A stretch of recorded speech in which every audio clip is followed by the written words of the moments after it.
Some officials and analysts are now questioning whether Russia's latest suspected actions against a NATO member state during ongoing nuclear-related military drills are triggering fresh panic and security fears across the alliance. Concerns are also growing after reports and political rhetoric suggested Vladimir Putin may be testing NATO's limits while Russia advances new legal and military frameworks that critics fear could justify future conflicts or territorial confrontations. A massive cybersecurity breach inside a NATO member state has now intensified fears across Europe, with some observers asking whether governments remain reluctant to directly accuse Russia without definitive public evidence. Following recent drone scares, sabotage incidents, and suspected arson attacks across Europe, NATO countries are now confronting what many describe as a new and more aggressive form of hybrid warfare targeting both infrastructure and public confidence. As the United States remains heavily focused on the escalating Iran crisis and growing instability in the Middle East, some critics argue that Donald Trump's shifting priorities may be creating a strategic opening that Russia could attempt to exploit in Europe. Lithuania has gone on high alert after a massive leak from state data registers triggered fears that highly sensitive national information may have been compromised in a major cybersecurity breach. According to government-linked warnings, the leaked information may have exposed the addresses and personal details of intelligence officers, military personnel, diplomats, and other sensitive officials inside Lithuania. Reports claim that more than 600,000 entries were leaked from Lithuanian national databases, making it one of the country's most serious suspected cyber incidents in recent years. The major Lithuanian data breach incident was reported by Euronews on May 25, as authorities continued investigating the scale and possible origins of the leak. Lithuanian prosecutors have stated that they suspect the involvement of a foreign state actor in the breach, further escalating concerns about geopolitical motives behind the attack. According to reports, the leak primarily targeted Lithuania's real estate and legal entity registers, raising fears that critical personal and institutional information may now be exposed. The head of Lithuania's Center of Registers resigned shortly after the massive leak emerged, as pressure mounted over the handling of the country's digital security systems. Lithuanian authorities also imposed emergency cybersecurity measures, including forced credential resets and restrictions on suspicious accounts, in an effort to contain the breach and prevent further damage. Officials have warned that the stolen data could potentially be used for surveillance, intimidation, blackmail, or broader influence operations targeting key individuals linked to the Lithuanian state. Lithuanian authorities further connected the broader threat environment to sabotage attempts, cyber attacks, arson incidents, and influence campaigns that have increasingly alarmed European governments in recent years. A prominent Lithuanian opposition figure also claimed that the data theft is believed to be connected to a Russian intelligence operation, although no direct evidence was publicly presented alongside the allegation. At this stage, however, Lithuanian authorities have not officially released any conclusive public evidence directly linking Russia to the cyber breach investigation.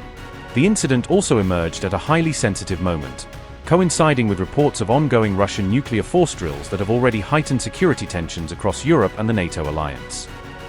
The Lithuanian Defense Minister Robertas Kornas told Euronews, and I quote, "This is the new reality of what the Baltic states face. We need to adapt because the possibility of repeated similar scenarios is very high."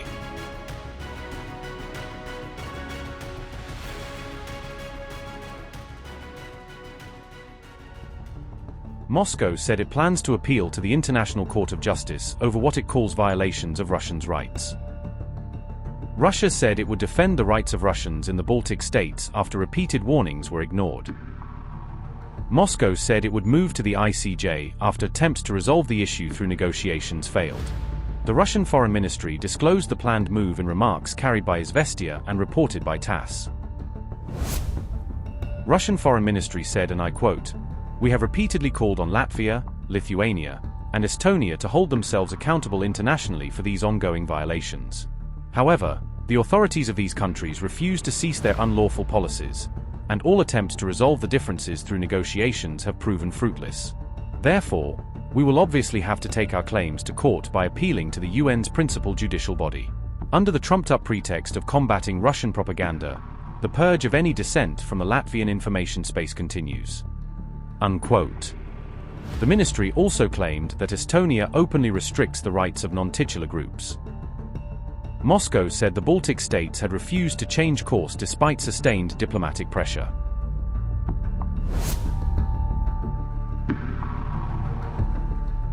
Russian lawmakers reportedly passed a bill on May 13 that would broaden the legal basis for foreign troop deployments.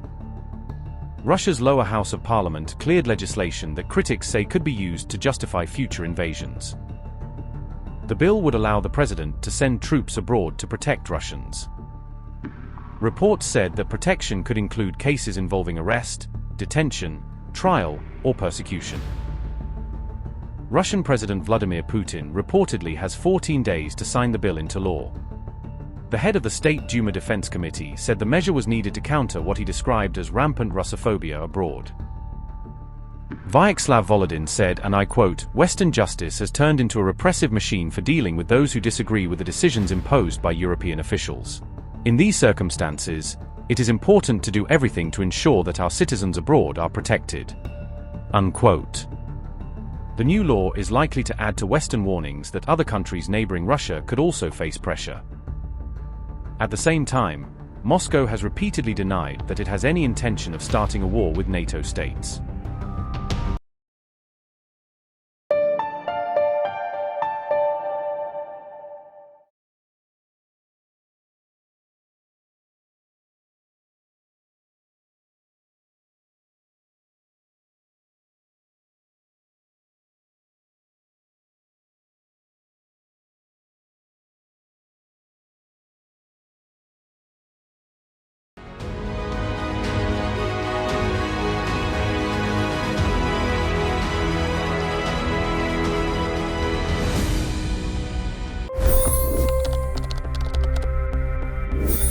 $25 crore गरीब गरीबी को परास्त करके बाहर निकले।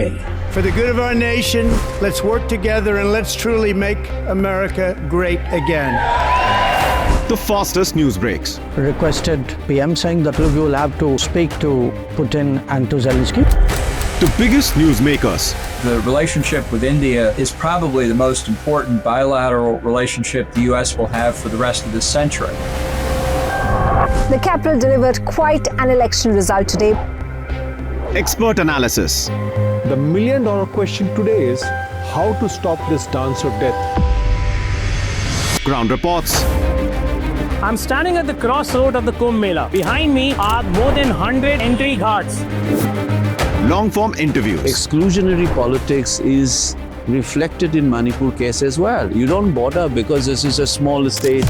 Deep dive into burning issues. It's often said DRC could be the richest country in the whole world.